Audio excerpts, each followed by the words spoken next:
Rumble, Showman Rumble, third term loading, fourth term actually, cause we're doing a good job, a very good job. Even one time this lady come with her perplexing spirit, coming here telling us not to vote for the greatest administration that is moving Jamaica forward, talking to us, nationalists and loyalists of this country. Listen. I just want to say to any Jamaican, we really and truly start listen to a Queen Ifrica voice. Whether you're Labour, right, PNP, regular Jamaican who just want to vote for a change, you see the next election here will come up under no circumstances whatsoever can you vote in back the Jamaica Labour Party into government. This part of this message is for the loyalists them too. There's a saying, guys, that goes, you either die a hero or live long enough to watch yourself become a villain. And that is what this lady right here has become in terms of her ideals, her core principles. Look at her right now. Compare her to her complexion. But then, I mean, a lot have changed. Now she's not Queen Ifrica anymore. She's like Bleach Ifrica. Honestly. That's why I'm happy that it's Bob Marley, Peter Tosh, Booker T, Washington, Malcolm X, Marcus Garvey, Chaka Zulu, Lulumba. Those black men, my ideals are based upon. Not these, wash over ghoul type of rasta or persons who trying to be inclined or say that they are inclined with, certain attributes of the black nation. Because none of these persons that I have listed who are inclined with their morality, their spirituality, and their identity as a strong, brave black man would see a man like this come and reenact one of the most painful, one of the most devastating moments in history of this black race. And, doesn't say anything and agree with this. Look at this. So, look at how long he spends doing this. I have a feeling. I said I have a feeling. Hold your neck still. Okay. I have a feeling. I said I have a feeling. It's a Rasta man too. And this is for Bonafire fan.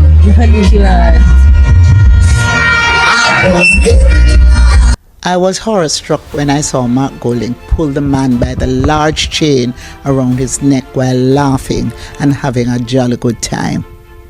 My heart sank as I remembered the ancestors who were similarly treated as they endured hundreds of years of unspeakable oppression and brutality perpetrated by white colonial enslavers in a long war for our freedom today. All of us who are of African descent have been the beneficiaries of emancipation given to us by the ancestors.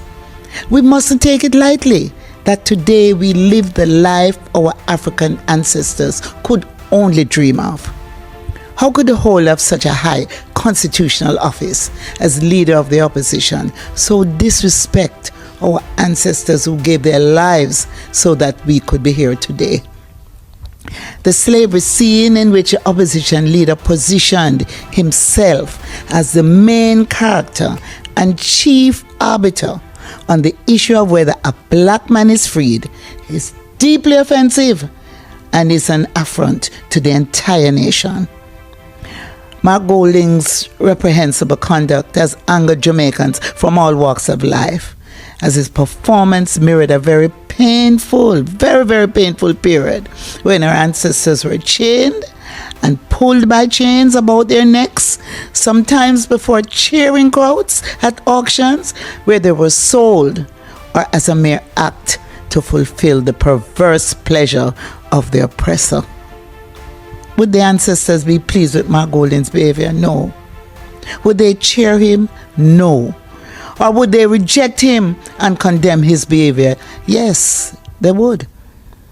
Mark Golding has made a mockery of the sacrifice of our foreparents.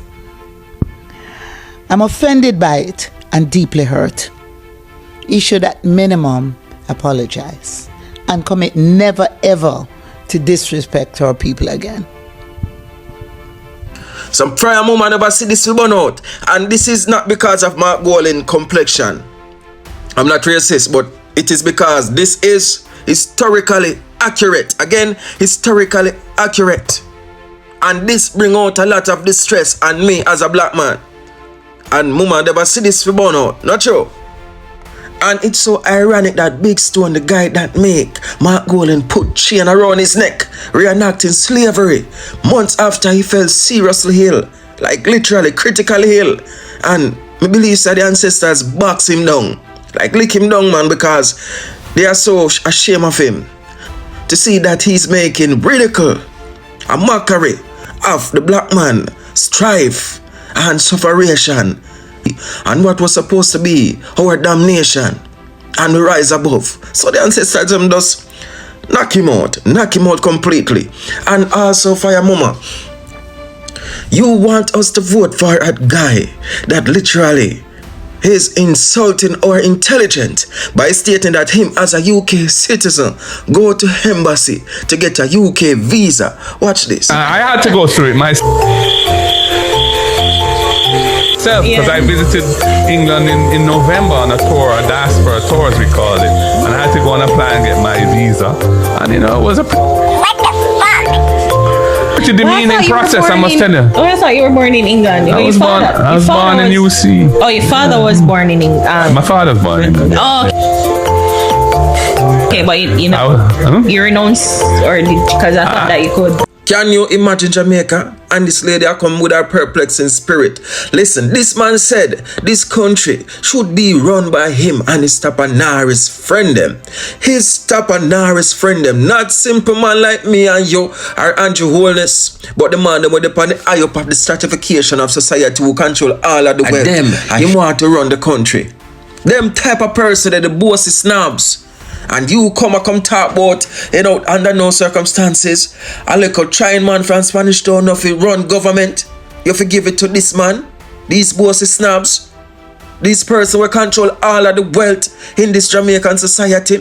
And just because Andrew Holness not agree with them, and I try to ensure that wealth trickle down to poor man like me and you and all of the persons them.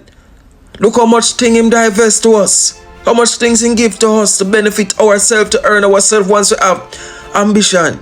And you want this man to get power, him and his bossy snap. And you can call yourself a righteous Rasta lady. Lady, I better go back of the class. I bring me back 2000. I bring us back 2000 Queen Ifrica, who was burned in the righteous fire. Not this what you have become. As me say, either you die a hero or live long enough to watch yourself turn into a villain. Literally, cause you want we to vote for this man, and this man is telling us blatantly in our face after documents after persons who live through the FinSac ordeals and documents that show that this man company benefit exponentially off of the backs of the poor, the greatest transfer of wealth from the poor to the rich, which him dive in and benefit from through daring, bunting and Golding according to statements, reports, newspaper clippings that state the obvious that he was a big beneficiary of the greatest transfer of wealth from the backs of the poor, wiping out 44,000 trying man in Jamaica. 44,000 business got wiped out totally. And you are we to vote for this man. And you call yourself a righteous Rasta woman. You see a Rasta gone to? I don't think a Rasta gone to. Rasta now uphold righteousness, And want we to vote out a trying man in this society. We are trying. Him better not align himself with the Tapanaris of the society. Probably that's why them hate this man and plan up so much systematic things to bring down this man, because this man very smart. Blessed by the ancestors. To hurt with them all. You want to fall this man? For why? Listen, Queen Ifrica and the other, to the truth, the fact of this high interest rate policy in the 90s that benefit them exponentially. And you want we if you put this man back in our government. back in our government when not even Portia Simpson Miller, one of the greatest comrades that ever lived, won the election in 2012, and they classified themselves as great financial guru, economists. And Portia Simpson Miller did not put them near our finance ministry. But Peter Phillips, look at that. And you want him to get absolute autonomy over the country's finance, the country's purse, the country's coffers, the country NIR. If you could carry out FinSac 2.0. Lady, listen this. And guys, just like, subscribe, leave a comment. We also there to respond. God bless. Show, rumble. Show a labor right rumble. Always. Regardless of the distractor. Show, third term loading, fourth term, because we're doing a good job. A very good job. Bless up. On the matter of avoiding mistakes of the past and ensuring that current policies do not adversely impact the economy, similar to the yesteryear, I heard the opposition leader commenting that he has nothing to do with the FinSac. He made that comment in an interview earlier this week. It wasn't me. Senator Morgan alluded to comments made by the opposition leader when he said he came into the PNP via Dr. Omar Davies, where he gave advice regarding the financial sector. Of course, Dr. Davies was the finance minister in the 1990s, during the meltdown of the financial sector. I put it to you, sir, that it is highly improbable that the opposition leader was not consulted on those issues of the day. And therefore, I submit to the Parliament of Jamaica and the people of Jamaica that when the opposition leader says he had nothing to do with the FinSac, no part to play, he should not be believed. In fact, the public record suggests he did not speak the truth. The public record, including the findings of the country's then anti-corruption agency, the Office of the Contractor General, do not support the opposition leader's claim he had nothing to do with the FinSac. As a matter of fact, the public record indicates that there were payments made to a company called Daring, Bunting and Golding, a company owned at the time by Peter Bunting and Mark Golding. Payment made during the FinSac debacle. In one such payment, the PNP administration via the finance ministry had an obligation to pay Daring, Bunting and Golding over $29.5 million. Furthermore, FinSac paid approximately $10 million to Bunting and Golding's company on July 29, 2005. And the debt management department of the Ministry of Finance paid the balance of $20 million. In another instance, the Financial Gleaner of December 5, 1997 tells us that Bunting and Golding's entity abandoned plans for a merger and took full control of Billy Craig Merchant Bank, which is badly affected by the PNP policies of the 1990s. And guess what happened after Senator Siva Wright? FinSac, which was set up by Golding's political allies, pumped $85 million of taxpayers' monies into the bank, which was taken over by Bunting and Golding's company.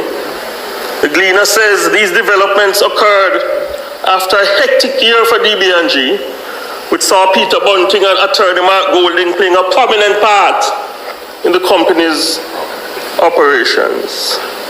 What I just alluded to are two pieces of evidence which confirm that the opposition leader's claim that he had nothing to do with the FinSac is false. Indeed, he misled the people of Jamaica, and his latest comment is confirmation that he cannot be trusted to be honest with the Jamaican people, and as Senator Scott Motley would say, cannot be trusted to lead this great nation. Yes.